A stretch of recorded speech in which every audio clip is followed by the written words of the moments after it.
following is a presentation of KSL Sports. Hello, Cougar Nation. Handoff middle. First down. Touchdown! And listen to the Cougar Nation.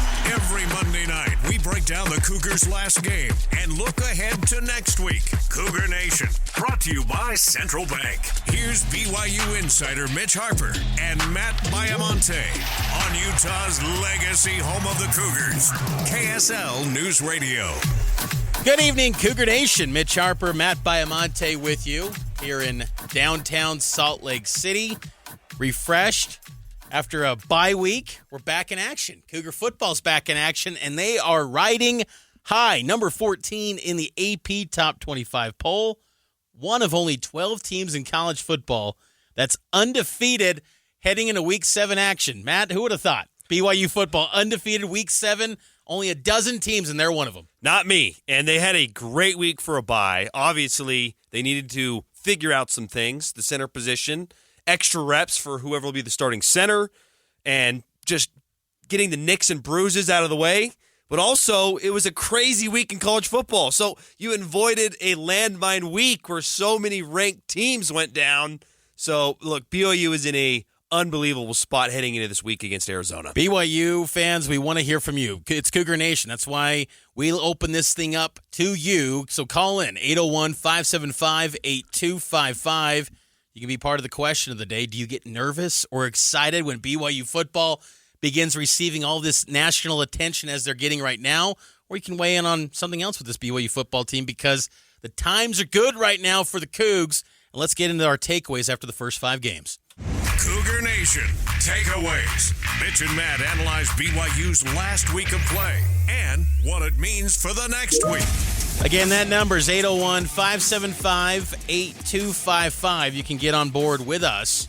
Share your thoughts on BYU football. Matt, what's your big takeaways right now for BYU football after 5 games? My biggest takeaway, I mean, there's a lot of different directions you can go with this, but my biggest takeaway is that BYU quarterback Jake Retzlaff has far exceeded expectations. This fan base was split on Jake. To put it nicely, Mitch, we had many questions leading up to the season and even after the first couple weeks where a lot of you, Cougar Nation, I'm looking at you, wanted Gary Bohannon into the game to see what he could bring to the team. But instead, Jake has led this team to a 5-0 start. He is top 50 in terms of yards per completion. So he's pushing the ball downfield. He's generating explosive plays. He's got a 12-5 touchdown to INT ratio. He's thrown for over 1,200 yards, so he's on pace for well over 2,500 yards. If he keeps up this pace, right around 3,000, maybe a little less, these are numbers that you can win with. And look, I'm not saying he's perfect. I'm not saying he's the only reason this team is winning. Don't take it that way. This team is winning for a lot of reasons. But Jake Retzlaff is also one of those reasons because the offense is scoring in the red zone. They're generating chunk explosive plays. I just think that he has far exceeded expectations. He is a much improved quarterback. And that's only one, but an important reason as to why this team is number 14 in the country and 5-0. BYU's playing some great ball, and Retzlaff has done a nice job for BYU. He's done a really good job. And BYU would not be 5-0 without his dual threat ability, too, because he's the leading rusher for this BYU football team. I think my big takeaway after 5 games for BYU, the strength of this team, though, is on the defensive side. And then when you drill it down even further, I think the defensive front. Because BYU, their linebackers and their defensive line, particularly the starting 4, has been really good this season. You look at BYU this year, they're 20th in total defense, and they're just playing at a high level every single week. And, that Baylor game, they gave up 28 points, but I kind of felt like BYU, maybe there were some things that Baylor tossed at them that they weren't completely expecting with Sawyer Robertson. That's some opportunity to grow, but I love the personnel that BYU has in their defensive front, and that's what gives me confidence that this isn't all just, smoke and mirrors, it's a fluke, and they're going to be exposed here soon. They've got strength in the trenches. With Tyler Batty, Zay Banya has been far better than I expected he would be this season. I really thought he'd be completely beat out by Logan Latui, who's been a nice piece as well along the defensive line. And then Blake Mangelson and John Nelson, I think, are making compelling cases to potentially be, maybe late NFL draft picks, undrafted free agent type players where they were probably not on NFL radars coming into this season. So I love what the defensive line is becoming, and then you got the linebackers who are absolute studs. Harrison Taggart, Isaiah Glasgow, Jack Kelly, they've all been outstanding. So that defensive front to me is the heart and soul of this group, and I think that's one of the big reasons why BYU's 5-0. Another takeaway I've had, and it's difficult to quantify, but I'm going to walk you through some scenarios that have helped me form this opinion. Situational football is critical to success. You can be a better team and lose a game because you're not situationally good. I think this BYU football team, Mitch, is much improved when it comes to situational football on both sides of the ball. Offensively, sure, they're not having as many sustained drives as we would all like, but when I talk situational football, think about that Baylor game.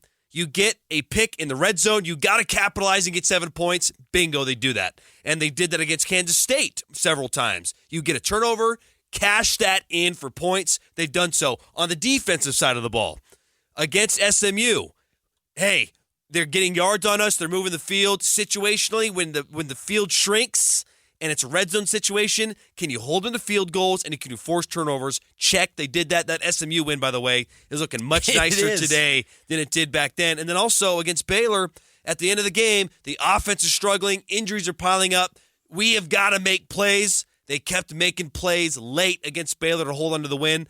I just feel like situationally this team is so much better than they were a year ago. It's a great pull, and I think coming into the season, we talked a lot about how don't beat yourselves with taking unnecessary timeouts. We're not seeing that. We're not seeing BYU come out of a timeout or out of a halftime break and they're blowing a timeout. We saw weird things last year where just the administrative-wise, the coaching staff, the organization was in doubt. And I think that's one of the reasons why coming into the season, beyond just the 5-7 record, people were kind of leery or uncertain about what BYU could be this year. Clearly, with a resounding yes, I mean, they've proven that they are a much better football team than anyone was giving them credit for coming into this year, and they're in a great spot to basically control their destiny, where you're talking about BYU in the playoff mix, maybe in a college football playoff at-large team with how good that resume is becoming for BYU. It's really impressive to see, and I'm also impressed. My second takeaway for BYU in their 5-0 start, I'm impressed that they're 5-0 with a revolving door at running back. No one has stayed healthy, yet BYU is 5-0. And I think that's been impressive to see because one of the big talking points coming out of spring football was they've got to get back to having a great ground attack. The ground attack that we saw with that wide zone scheme with Tyler Algier, well, it really hasn't materialized yet. I mean, the leading rusher for this team is Jake Retzlaff. Everyone else that's a running back, less than 100 yards to date, but everyone's expected back this week against Arizona. But I think that's a promising sign that, hey, maybe BYU's best football is still ahead of them. Yeah, it's a great point. There's a lot of things that are contributing to this 5-0 start. It makes you wonder, can this team keep the momentum going? Here's what Kalani Sitake said about kind of a new spotlight that's been put on BYU football. Looking forward to the matchup. Looking forward to having him here at home. A lot of exciting things going on here this week. The goal for our team is to stay focused and to stay humble, keep working hard.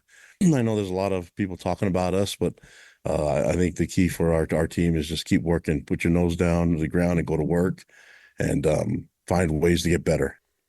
That kind of leads into our question, Mitch, which is, do you get nervous or excited when BYU football receives national attention? We're getting some texts. We'll get to your text. We'll get to your calls on the other side. Taking our first break here in Cougar Nation. Central Bank is serving Utah County for over 133 years with trusted service, modern technology, and personalized care. Glad to have them on board for this year's season of Cougar Nation.